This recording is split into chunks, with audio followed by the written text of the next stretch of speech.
Bonjour, bonsoir, dear friends. Welcome to JCB Live.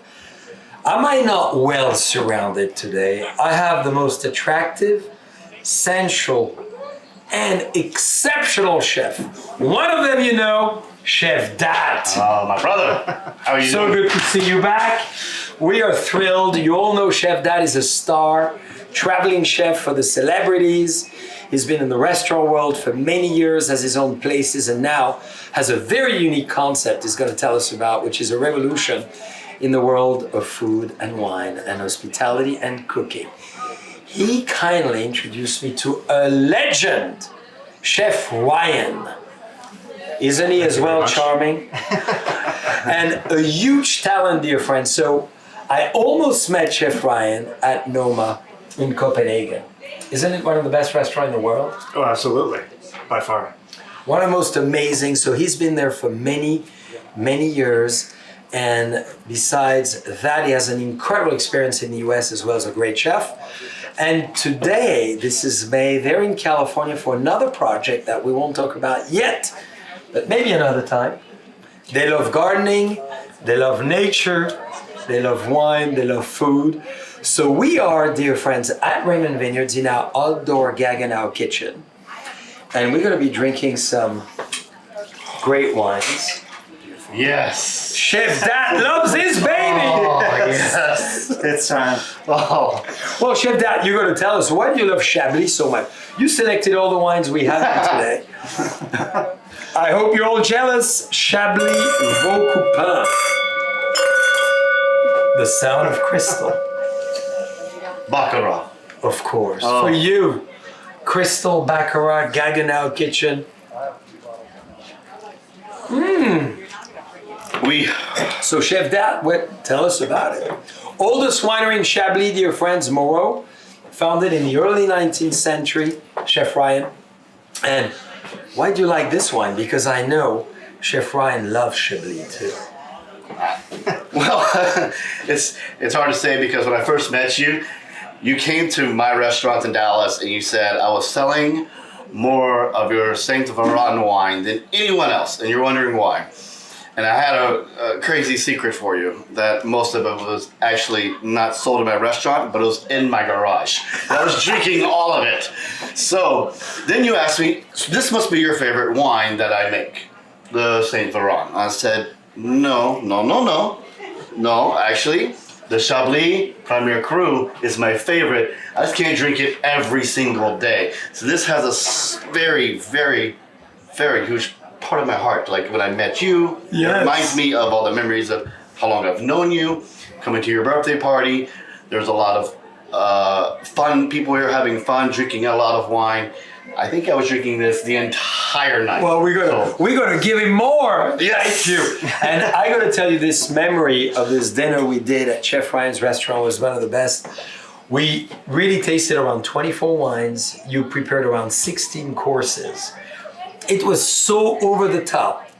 And dear friends, the talent of Chef Dat is really small portions, but an enormous story for each of those dishes, from the spice to the history of the farm to everything else. So it makes a storytelling moment so fantastic.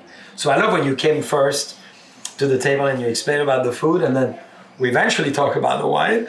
But the key is how insane you are with those flavor profile. You as a hedonist, you take it to the next level. We were blessed today. So we arrived here, we're live at Raymond Vineyards, and it is a perfect time of the year. Everything is blooming, and this gentleman here has the most amazing people gardening. I have never seen a more precise, particular, perfectly groomed garden outside of maybe like Thomas Keller's garden or the Chef's Garden in Ohio. That's only two that can even get close, like maybe Dan Barber's garden. Like this is phenomenal. So what you have going on here at Raymond, and I know this is just the start of what you're working on. I was talking to your landscape architect earlier. Yeah, Joe Joe, yeah. Joe's putting in palm trees and even more vegetables and more fruits to go with the organic way of your growing grapes. Oh, goodness. It's going to be a lot of fun. Oh, I can't believe it. And Chef Dat, you know, this is your home away from home. So you're always welcome. And we're going to talk about this amazing man because you kindly introduced me to Chef who's been, you know, having an amazing experience. Do you want to give everyone a little bit of your background and maybe what you think of the wine and how well it's going to go with this? Yeah, absolutely. So I've been cooking for about 20 years or so. I've done things from, you know, restaurants and hotels and private chefing and pop-ups and banquets. Pretty much every angle of like the cooking experience. I've kind of been there in a professional sense for quite some time. So yeah, moving along the line, I think. Before we go there, he's very modest. Some of the most amazing places in the United States. And Chef Ryan, you're going to have to tell us which one because people are curious. They want to know who is this charming, good-looking, powerful, thin, athletic chef. How does he stay that way?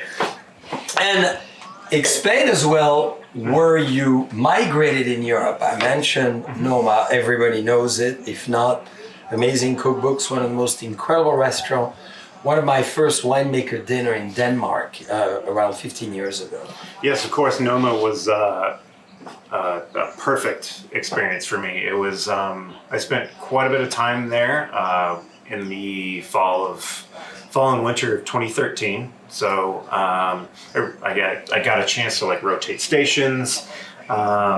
A lot of barbecue action because I was one of the only Americans at the time. And you know for barbecue, right? Yeah, exactly. I think that was like the running joke, like, hey, I think we're going to stick the American on the barbecue section. Yeah, exactly. So that was me for about 5 weeks in the middle of the winter. Sideways rain. Yeah, perfect weather conditions. I almost got pneumonia twice. And I probably watched 2 or 3 big green eggs, like the biggest size, crack in the middle of service and just pour out hot coals all over the station. So wow. That was a ton of fun as well.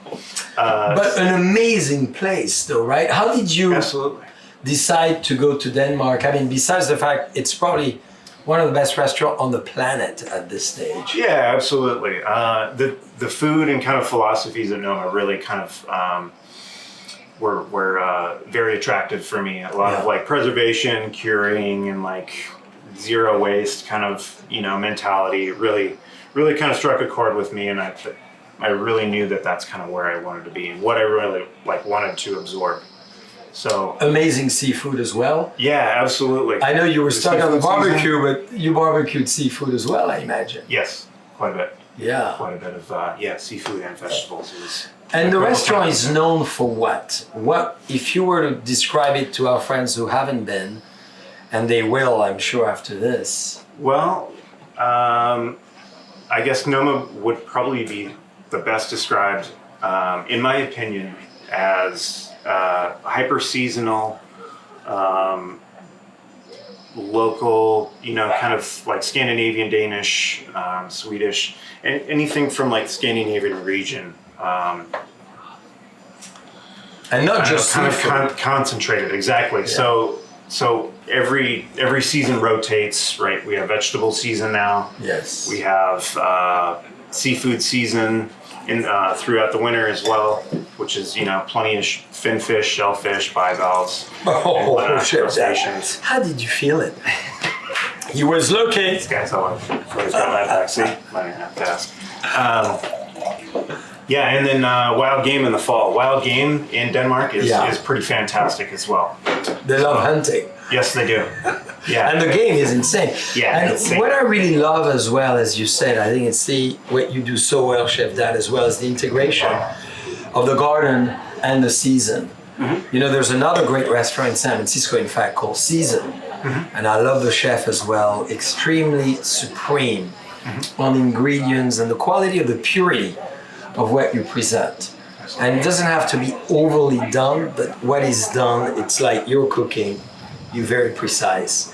You talked about the precision of the garden. This is what makes me think as well, right? Yeah, absolutely. Well, Ryan then went to New York City and worked at Blanca and got Michelin stars at Blanca as well. Yes, we maintain Michelin stars. We earned New York Times stars. We were showcased in a lot of accolades, and yeah, I spent some good time there. About two and a half years there. Good times, horrible times. Yeah. Tell us about what is a good time, Chef Ryan. Good times are the accolades, absolutely. After all the hard work, the accolades come in and the rewards. You only got 2 knives thrown at you in one day. It's a great day. It's a great day at work. You know, being a chef is quite dangerous. This is why soon, when they start cooking, you're going to see me going on the opposite side. But I made sure there's no knife, dear friends. There's only some tools that are not dangerous. Yeah, exactly. So, The cheese grater can't do much with a cheese grater, right? so tell us about those magnificent tattoos, because I don't know if you've noticed, dear friends, the big trend of chefs in general Yeah. love great tattoos. So give us your explanation of your art here. Well, what you can see, yeah, sure. I have So that's for the unseen later. this was my first tattoo right here. It was a Sacred Heart, commemorating my father's passing when I was 12, and then from there it just kind of blew up into a sleeve. And after I had the sleeve, I think everybody realizes that, well, it's all downhill from here. Because all you want to do is spend your money on. So you basically go down. Yep, You did your whole body then? Well, I've got some leg work. I've got stomach, chest. I've got the arm done. So Pretty cool. And what about that side? I think that side really beautiful as well. yeah, this was done mostly in New York, I believe. A couple of different artists here. Be careful, this is starting to be warm. Yeah, nice and warm. Yeah, just about a half sleeve here. Got all my fingers and pretty much everything done in Brooklyn. But Russia, Colorado, New York, Wyoming. I like to get tattoos on a lot of different areas of the world as well.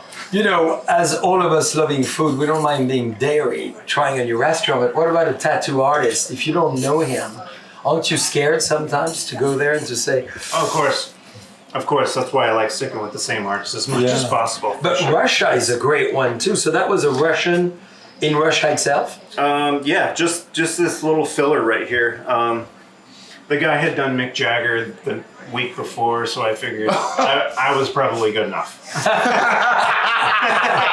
I love it. So yes, as soon as he dropped that, I was like, all right, fine. Let's do it. Well, that's a great job. I must say, this is, I don't know if Dylan, you could see here. Yeah, you did. Awesome. God, it seems that Chef Dat started to work a little bit here. Yeah, I like his language of moving his wrist here. So I'm going to move on the side here and let the artist really show us what they can do, because... So, gentlemen, would you be so generous to tell us what we're doing? Because I think we should probably do a little zoom on all the ingredients. Absolutely. So, voila. So do you want to start, Chef, with that? Okay, that looks lovely. Borage flowers. These are going to be lima bean flowers? Fava bean Fava bean flowers. flowers. Pea flowers. Pea tendrils flowers. Fennel fronds. These are from the spring onion blossoms. These are spring onion flowers. And were these from the arugula plant, or were these from... These are mustard flowers, actually. Mustard green flowers. Yes. All these beautiful flowers, Jean-Charles, from your garden. Well, and I'm so glad you went with Joe to actually harvest them. Yes. Which is great. They wanted you. Wonderful. And then so you have as well the lemon from the garden, which I'm excited. Meyer lemons that you have right behind us by the swimming pool. Freshly picked. Here, it's a little, of course. So this is ramps. So ramps are with the leaves I'm making right now. So ramps go with this leaf right here onto a stalk down to a bulb and a taproot. You take this as just chopped up these, okay? So what you're gonna have is basically you have, imagine wild onion marries wild garlic. They have a baby, it's wild ramp. So mostly found in the Appalachian Mountain region. Very, very seasonal right at this time of the year. That season usually ends around June, July, because it gets a little too hot for them to grow. They're going to grow by usually on riverbeds in the Appalachian Mountains. So you're talking from Ohio all the way down to Georgia, but all around that area, you can't cultivate. It's just something that naturally happens in the earth, like a wild morel mushroom. And I find that end a little sexy. I don't know about These right here, these guys? Those look very cute. These are Fiddlehead Ferns. Those right now are they're going to be coming from Washington State, and some are coming from Maine at this time of the year. So it just depends on who's popping the best ones at this moment. You like the freshness of that? Try the wine with the see the freshness of the wine. I love it with it. So, dear friends, what are we cooking? Because we have a lot of fabulous lovers of you already who are with us, and they're just wondering, what are they doing? What's that recipe? So, while I'm working on this, I'm just gonna toast off these leaves. I want like kind of a little crispy, nice ramp leaf. Maybe this is for Chef Ryan, because I know he's the expert of seafood as well. Yes. Wow, those are amazing. Chef Ryan's knocking out some. Your chef here at wonderful Raymond Vineyards was so lucky enough to give us some wonderful hen of the wood mushrooms. So we're roasting off these gorgeous mushrooms, and while we're doing that, I'm toasting off these leaves for garnish. So there's our garnish leaf at the end, and then I'm going to go and hit this with some mantequilla. Yeah. So, Chef Ryan, tell us about the scallops and why you love cooking scallops. Let's see. Scallops are always a favorite of mine because just a simple, nice, clean texture, flavor. Even if you overcook a scallop, it doesn't really get too rubbery like a lot of seafood tends to. So, with that said, it's a delicate seafood, but a little bit forgiving. Especially this time of year, though, with all the spring ingredients, peas and asparagus, and, tendrils and whatnot, ramps.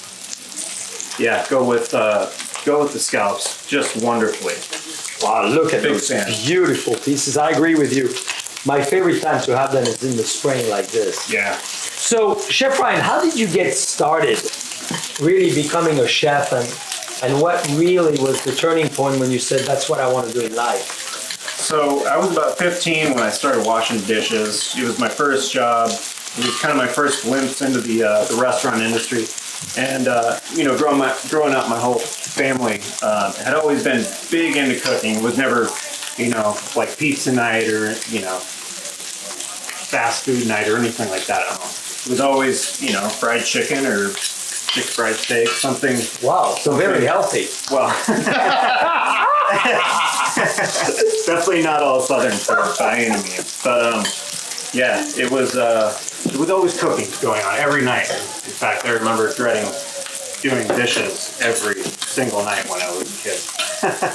So I think it was the majority of it had to do with my family. Yeah. And then you said, God, turned 17, 18, I'm going to enter the restaurant trade, or you went to cooking school, or? I just kept following the wave of, washing dishes. But, when I would wash dishes, I would, of course, naturally get pulled into being a prep cook, because I think that's, if you're in the restaurant industry, you definitely understand it. Any extra bodies you can find to help, you're going to pull in. So I got pulled into prep, and then I got pulled onto the line, and then it was... And then slowly but surely, bang. Yeah. Exactly. Well, this is great. So very organic into the world of cooking. What about you, Chef Dat? Because I know Chef Dat has been on the show. You all remember him, phenomenal personality, but we were at a distance. He was cooking amazing grilling in his backyard, and maybe you did not hear that. So, Chef Dat, tell us how that amazing story of yours of how you got into becoming such an amazing chef. Jean-Charles, during COVID, you started doing these amazing shows where you have a lot of people that you have had the opportunity to have on TV and cook with you and hang out. I noticed that, yeah, you have John Legend, you have a lot of these amazing chefs, you have Charlie Palmer. But before you even have Charlie Palmer, who I learned a lot from, you asked me first. Yeah, and that's why I appreciate our friendship so much. Always. And I told you, I was like, ooh, that weekend, I will be at my mother's on the lake. And you said, this is a great idea. It's been phenomenal. Let's do this. I said, okay. Well, we have the worst Wi-Fi and internet system in the entire world on our lake in Louisiana. So you did not get to hear, but most of my cooking was learned from my mother. I grew up, born in Baton Rouge, mostly New Orleans style cooking all my life. But when I was a child, from age 4 until 12, we lived in rural Virginia. Mm-hmm. So there was no going out. We were an hour from any kind of sit-down restaurant. Yeah. The grocery store was about 30 minutes away. So my mom would buy all the ingredients and cook from scratch at home every night. So it was very interesting to cook with my mother. She will tell you that I learned it all myself, but she made me help. And I love that I did. So I learned so much from her. For sure. That's how I got into cooking, and I never ever grew up wanting to be a chef or cook. I wanted to be a baseball player. Of course, I was going to sign a $10 million contract per year to swing a bat, but I just couldn't hit a curveball in my life. So there goes that chance. I doubt that. The way he was turning those beautiful leaves, I don't know if you remember, but there was a very nice wrist move, and I could see you a very good bat player. Oh, I can throw a ball fast, and I can hit a ball hard, but dude, if the ball's going this way, he goes that way. I was a little girl at the plate, just going like, ooh, so you're running away, run away. So you said, okay, I'm going to move on and get into cooking? I didn't know what I was going to do. I had a full ride scholarship to LSU where I wanted to play baseball, but I wasn't, I had an injury and it wasn't going to happen for me. I was, the chance of becoming a professional baseball player is 1 in a million or whatever, right? Yeah.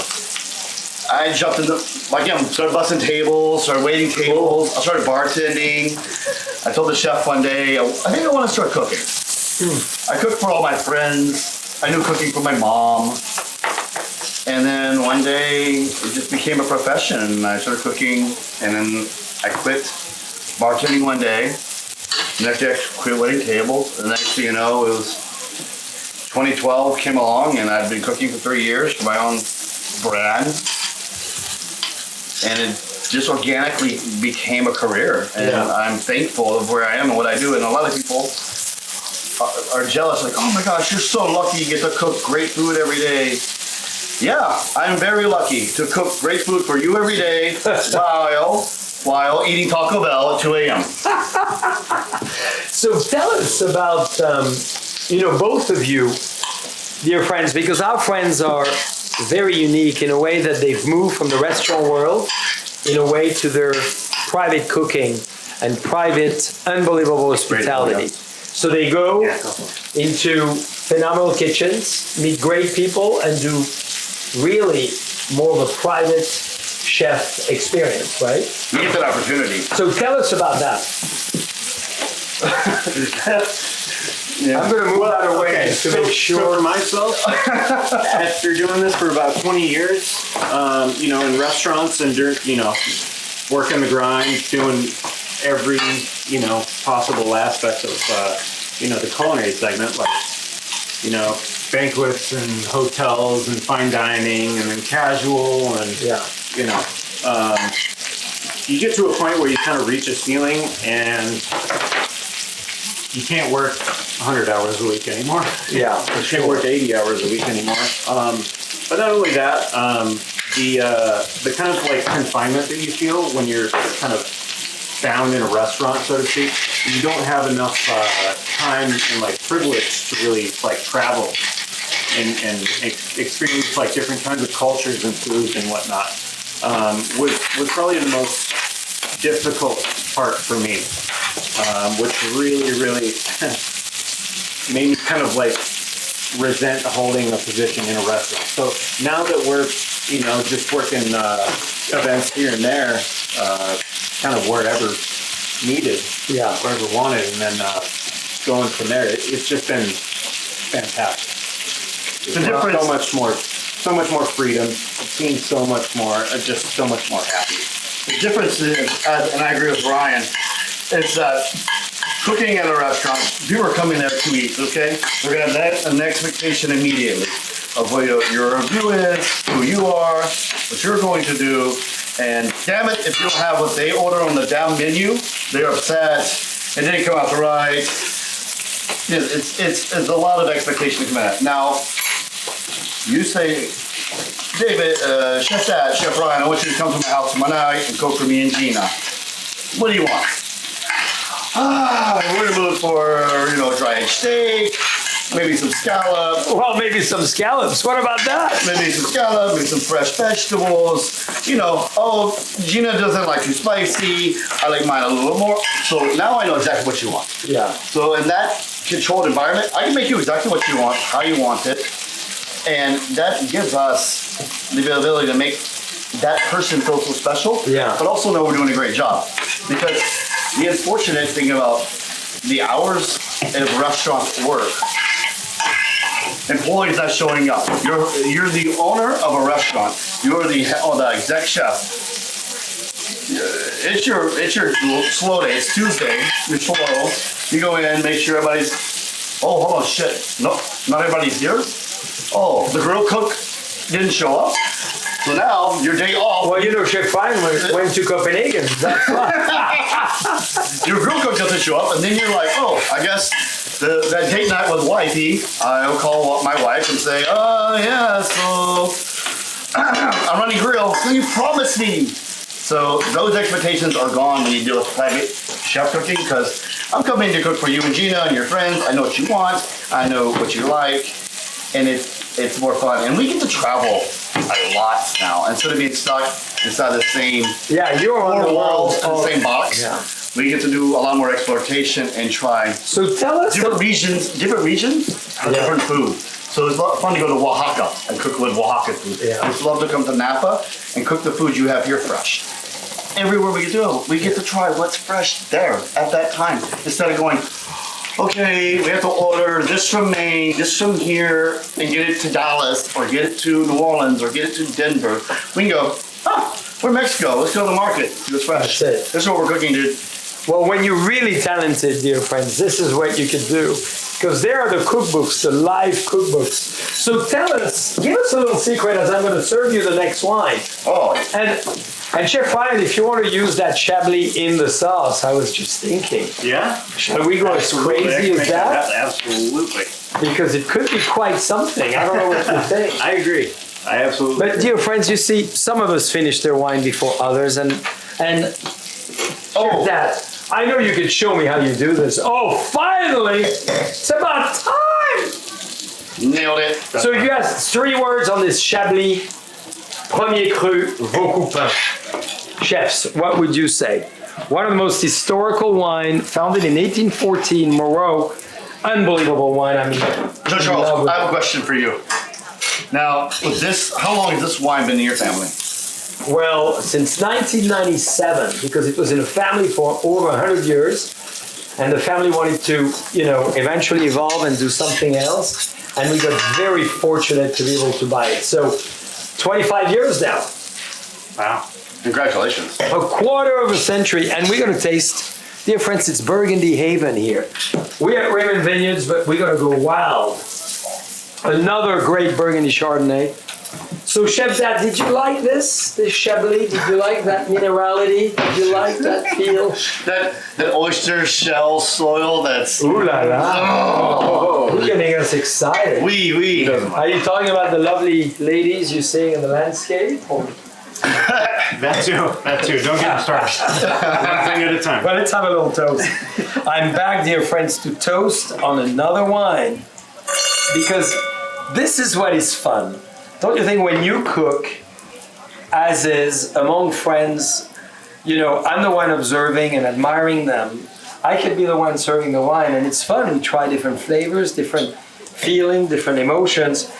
So you placed them in order. You started with the Chablis, why? And then why the Burgundy Chard? Okay. I told you that I would love. I know we're here in Napa.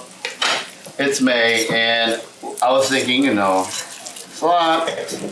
I want to drink some white wine. I want to drink some Grand Cru French wine that I know you have. But we're Raymond. I felt bad for asking, but I said, John Charles, please, may I have Well, some he Grand Cru actually wine? talked to the beautiful Julia, and he seduced her, so she said yes. You know, when charming chef. No, she said no 3 times. I Fourth time? I doubt that. I got to my knees and I cried. I said, please give me Grand Cru. She said, We'll get him to go on his knees a little later. We'll see. oui, chef. So, Chef Ryan, tell us about what your view of the big trends in food in general, because I'm asking that question as I admire the evolution after this pandemic that we luckily coming out of. American people love to cook, are really into it, have progressed an immense deal. The restaurants are some of the best on the planet. The chefs are obviously the best on the planet.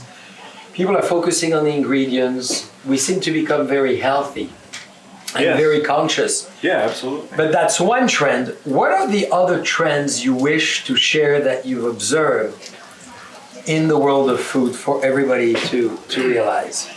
So, in my opinion, I think the kind of newer movement or trend of like preservation and curing and pickling, everything kind of in that realm is like kind of a new trend or fad or whatever. But looking back, historically, obviously it's been nothing but necessity. So I think we need to kind of like take a step back and look at it as more of like, okay, this is more closer to normal actually, rather than where we were at, like a couple decades ago when,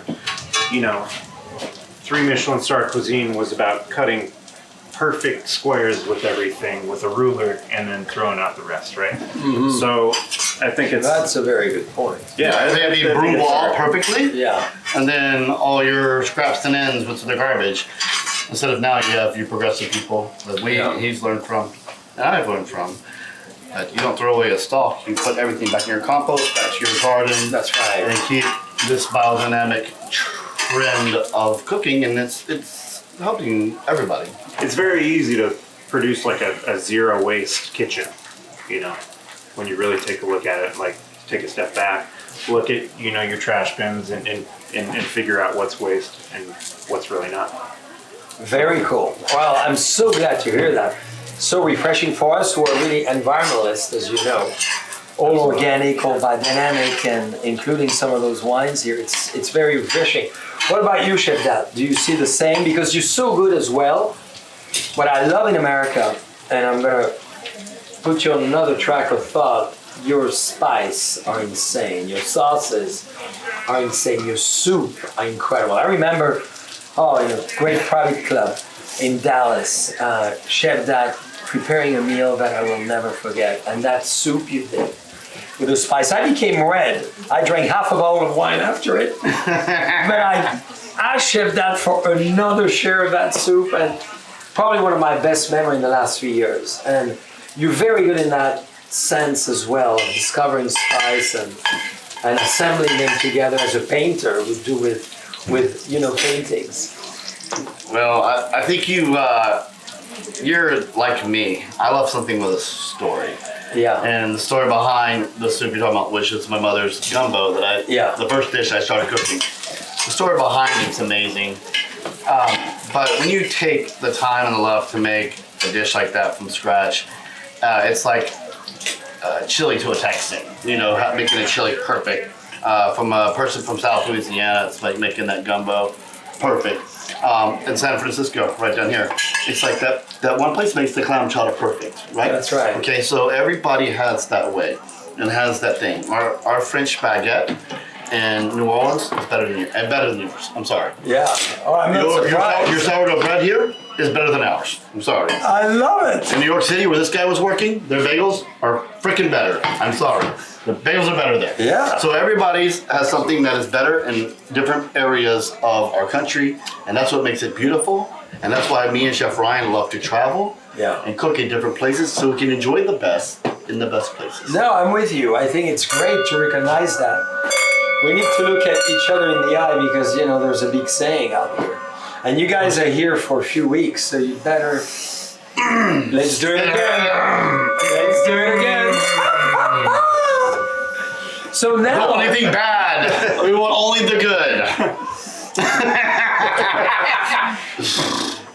So now, Burgundy Chardonnay. So similar to a chef here, we assemble the whole area of Burgundy and we basically create this amazing Chardonnay. So this is the alchemy of the art of blending. Like you've done your sauce over here, which was fabulous, and you should describe to us before we played it or whenever we do or whatever the next steps are. Absolutely. Tell us about this. Why you like this and why you wanted this. Chardonnay tends to be over oaked or over buttered. Yeah. It's very difficult to find, and especially in California, someone who's not trying too hard to do one of the two. And I understand the market. Yeah. I understand the appeal of having, oh, I love this oaky Chardonnay. I'm not gonna say names, but I love this super over buttery Chardonnay. Okay, those they have talking about cougar wines. No name dropping, but yes, there's vineyards that over buttery things, that over oak things, and each has its clientele. I find in France with real Chardonnay and especially in the Burgundy region where it grows the best. Yeah. Your family has found a way to find that exact balance, and that's why I was really, really excited to have this wine today. Yeah. Because there is oak. Yes, there's butter on the back, but it's tight, it's nice, it's thin. I could drink this whole bottle. There's some bottles where we want you to. We will. You're gonna get me in trouble with Gina. Never. She may join shortly. Fantastic.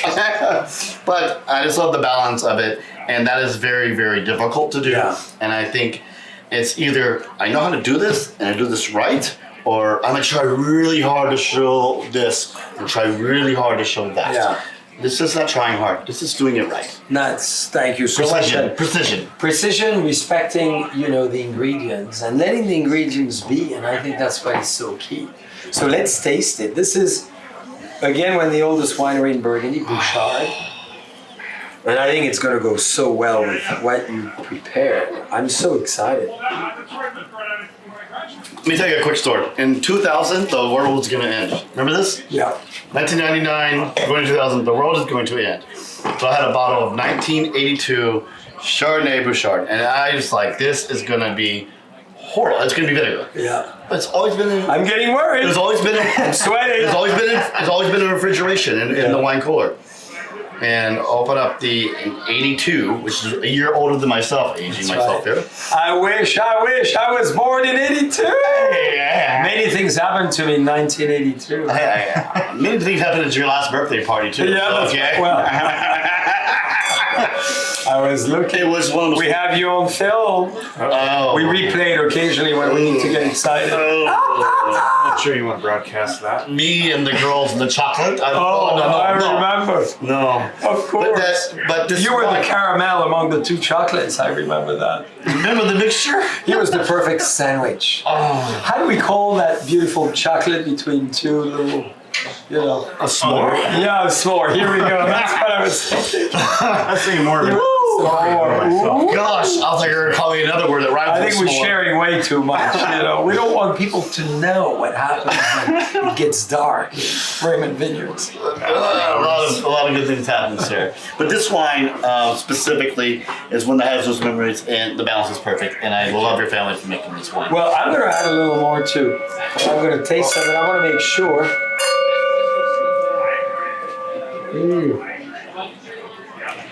And we have one last wine as we're going to try the dish, I hope. Okay, let's make a sauce. So I know you're going. We both going. We need to train Chef Ryan to go a little faster on his wine, right? You know, he's right-handed. Whenever he uses his left hand, he goes faster. Have you noticed? Oh, you noticed. It's a little detail of life. Oh, here it is. So tell us who you cook with once in a while or for, because you really cater, if you're willing to share, to a lot of the celebrities, a lot of phenomenal athletes. I mean, you guys are on top of the game. I mean, I want people to call you after this, Chef Dat, and we can reach you on your website, and it's going to be listed right there, as well as Chef Ryan. And, you know, if you want very cool, very talented, very tasty, phenomenally understanding who you are, those are the men. So I want to make sure everyone knows how to reach you and the level of what we're seeing here, because this is the top, dear friends. Who we cook for? A lot of those people don't want to be talked about. The people I can say that would be interested. There's, I mean, a lot of Dallas athletes, because my main business is in Dallas. So tons of, name a Dallas athlete. I don't need to drop names. Just name one. Yes, they've been to my restaurants, or I've cooked for them, or going to their homes. So name one. Yes. And I've met him with many in any event, so I can tell you, yes, indeed. But I mean, the definitely the most famous, outlandish, the coolest person I ever cooked for was this man named Jean-Charles Boisseau. Oh shit! Oh, you're right here. Oh my gosh! You're right. So here. we're gonna have him stop. He's gonna have those lovely little. What do they make you think of? Those are very cute, aren't they? Chef Ryan, do you want to try one? Absolutely. By the way, you never eat when you cook, huh? No. My problem is I eat half of the dish as I'm cooking, so then there's nothing left. Kids get like We this. taste constantly. You do. Constantly, yeah. You do. Yeah, every step of the way. I'm dying to try your sauce there. That looks very good. All right, let's do this then. All right, we're doing Chablis? Well, we could, but in the sauce? Yes. Well, maybe we try the other one because we threw a little bit. Let's try the Burgundy Chardonnay. Is that too much? I'm your assistant. Just a little bit more. Perfect. Here we are. We're gonna reduce that a little bit. I'm gonna hit it with some Meyer lemon.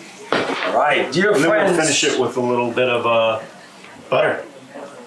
As a matter of fact, we could start plating in about, I don't know, 2 minutes. 2 minutes, sir. Yeah. You guys tell me where you want me to pass to you. Pass the butter. I'm having Yes. the wonderful silverware. Oh, well, please. My mouth is ready. The taste, the smell. So what is the most exceptional dinner, Ryan, you have not yet cooked? What is the most Exciting that you both have not yet done that you dream to do? vineyard that I have not cooked for yet? No. No. Okay. What? Dish or dinner in general that you... Mexico next month. Ah, Yeah, we're going to Baja, Mexico. Baja. fantastic. Lots of seafood, lots of fresh produce. Yeah, some really good dairy purveyors, and we're really, really excited about seeing what spring is like down in Baja, California. Wow, great thoughts. Yeah, And absolutely. what about Mexican ingredients as an example? Do you like to use them too? Chicatanas is my favorite ingredient you cannot find outside of Oaxaca. You know what chicatanas is? Yeah. So we have had, The flying ants. that's it. Yes, sir. I find that very cool to eat ants and Yeah, all those. ants and crickets. And, Yeah. There's a lot of And really I've been good to China like, many times, so needless to say, there's a lot of that in the dishes. Absolutely. Officially and unofficially, I don't know. Whatever happens. So and in terms of a signature food that you both, and we know you don't want to be categorized in one area because you're very good at everything, but there was one area you think you excel. For myself, I love just cooking with vegetables in any shape or form, honestly. It's kind of a good challenge for myself, just like any chef, to make sure you can cook with the whole thing. you know, from top to bottom. As little waste as possible, which is also, you know, more fun, more interesting. But obviously seafood as well. Yeah. Love fish. Love shellfish, bivalves. Fantastic. What about you, Chef Dat? Favorite things to cook would have to be, I agree with Ryan, fresh seafood is what I absolutely Really? adore. More even than your meats that are insane. Absolutely. Fresh seafood, and then just things that remind me of home. So, as many requests I get to make gumbo for clients because of the Yeah. how much in demand it is for me to make that dish in the Dallas Your area background. because of my background. Of course. And the one you were making with your mom. Yes, sir. It's just no matter how you know the from the 6-hour recipe I have to the 2-day recipe I have, depending what the client wants and what dish, how they want their gumbo and how I make it, it's still like this childhood memory that I don't know. It makes me smile. It makes me enjoy a whole bottle and a half or two of wine, Minimum we Depending on the day. depending on the day. But that right there is one of my favorite things. Like just childhood memories of making gumbo with my mother, and then also fresh seafood is. I could live off sushi every day of my life. So, Chef, we have a big question as we get into the final staging of this beautiful theatrical, well-decorated plate. What is your dream that you have not yet eventually accomplished? It could be on anything, but maybe specifically in the world of food. I wanted to make $10 million off GameStop, and it just didn't happen. So Well, it's time on where's Coinbase. my Lamborghini? I'm just not sure. He already tried on Coinbase too. Didn't happen. Well, the Not Lamborghini yet. could be a good grill in the front, but you know the engine is in the back typically. Yeah, I can see you opening up the front like. Seriously? How much is oil in this thing? What the hell is it? One dream I have not accomplished yet is to really every single day wake up knowing that I'm loving what I'm doing today. I am not put on a precise schedule, Yeah. and I'm happy with everyone who is involved with in my inner circle and surrounding every single day. And to that day, I'll not be happy. And I think most people would strive to get to that goal, to have a circle of trust, a circle of friends that they love and enjoy to share food, share wine. Yeah. And that's what food and wine is about, correct? It's sharing that experience and then that love with people that you do love. A lot of times in my profession and your profession as well, we are put on the spot to entertain. Yes. And it may be paying the bills. It may be a very great situation. I may really be fortunate for us to be doing what we're doing. And some from the outward looking in would say, you're so lucky. But at the end of the day, oh my gosh, it was a pain. Yeah. It was this, it was that, it was coordination. Yes. But really to wake up every day and know that today is also going to be another great day. And as Ice Cube said, I didn't have to use my AK. Hey, what about you, Chef Ryan? Texas humor. Hey, Chef Ryan, shall I blend a little Marseillais? Confident humor. yeah. That's confident humor. Perfect. Is that good? Yeah. Hey, dear friends, by the way, we moved to another big selection of Chef Dat, the Marseillais, from the Boissé winery in Burgundy. Something amazing A little chill. that I cannot wait for Chef Dat to tell us. Maybe 2 scallops in this plate. And the smells are so good. Yeah. Woo! Woo! Yes. So, Chef Ryan, your dream, what would that be? Jeez, my dream would probably be as simple as cooking for Bill Murray. Oh, really? I think that's all I ever really want. Hang on, Bill. Well, I got to tell you, we may be able to make that happen because of a good friend of ours that is potentially watching, and we'll make sure she does. Jennifer Weiser Oh, yeah? knows him very well. She did the book of all his caricature, And she was on our show. She lives in San Francisco. Her name is Jennifer. She is one of the founding members of the famous Moments in the Deserts. I'm sure you know what we do in the California deserts, right? Yes, very Burning Man. well aware. So Yes. she's very involved in that, and she's a big fan of Bill Murray, and she wrote a book with him. Oh, no kidding. Which one? Well, that last one where you see his portrait, and it's all the interpretation Tao? and the art. The Tao of the Bill Murray? Yeah. That's it. I've read it. Yes. So here we go. My father went to high school with Bill Murray as well. Oh, so you've That's met one of the him reasons. already. One of the reasons, you know. Wow. Yeah. Very cool. And gentlemen, I'd like for you to give us a last thoughts on what really, and you touched on it, but maybe in a bigger way, what really keeps inspiring you? Because you're very creative. What is so cool, dear friends, as you can see, this is our friend's creation, this beautiful dish. And they keep creating amazing things. So I love this question because it's different for everybody, but for me, I'm a very, very visual person, so it helps me. Like if I go to the farmer's market, as long as I'm seeing something that's you know, that's new and fresh and different, and not something that everybody else is doing, and that's exciting for me. Something different. And when you design the beautiful visual plates as you are now, do you get up in the middle of the night, draw it, you pencil it? Absolutely, yeah. I have You do drawings about it. I have a constant like running notebook in my phone, and I will wake up in the middle of the night sometimes and write down Wow. ideas or flavor combinations or something that I'm really excited about. That's amazing. What about you, Chef Dat? I don't know how to read or write. I know. I'm from Louisiana, so I know how to kill an alligator, how to cook gumbo. What do you do with the skin of the alligator? Turn to a leather belt, baby. Oh, good. This is the best, isn't it? So when you learn how to read and when you learn how to write, are you thinking about it? Is this possible?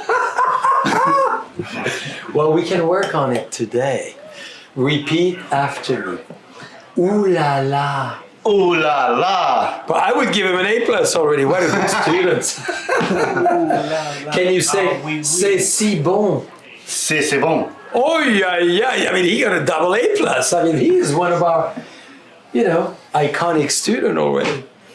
So, Chef Dat, Yes, sir. you've had an incredible life, insane success, and obviously you keep doing things that goes beyond. You come here in California, you have a farm. You have an amazing farm in Louisiana. You have an incredible business in Dallas, Texas, and all over. Yeah, Eastside Farms here in California. We're going to grow a bunch of organic grape produce here. We're still working on our farming. Yeah. In Louisiana, just mostly the lake house. Yeah. Phenomenal place. Where mother gets to drink as much alcohol she wants every day. So, And there's no internet, so you safe, as we've experienced. She's safe. She's off the grid. Ooh, this is an artistic creation, dear friends. I hope you're still with us because this is really the top notch. So, as we doing our final extraordinary plating, what would be both of you your big message to the world after this incredible 16 months we've lived, or in general, what would you want to say to all our friends around the world about life in general, about the building their own world, about just a You message? said the 16 months being the Yeah, COVID. what is behind us, What is hopefully. behind us? We hope, Vaccinations. for sure. Vaccination. Exactly. Vaccination, all of us. Take the leap of faith. Just do it. Believe in yourself. I think as long as you believe in yourself, no matter what that leap of faith will be, it'll pay off in one way or another. Well said. And obviously we have the prime example right here. Chef Dat, what about you? Family, food, friendships. They have meant the world to you before we have gone through the unfortunate times we had, and they mean even more now. So believe in your food, your family, and your friendships. Hold them dear, hold them tightly. And that's what means the most to me. And I'm glad I get to share food, family, and a friendship with you.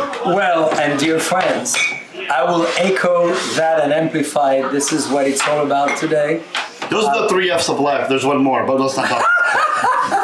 Well. Dear friends, come and see us, Raymond Vineyards. Remember, Chef Ryan, Chef Dat. You could see all their information.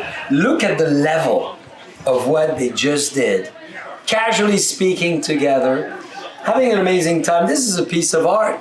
We're going to take a close-up picture because we have Julia who is here and she's going to beautify us. But there's nothing to beautify here. This is perfection. One shout out, Carla Nichols. Hello. We love you, Carla. We love you, Carla Nichols. Absolutely. Dear friends, to friendship. Ciao.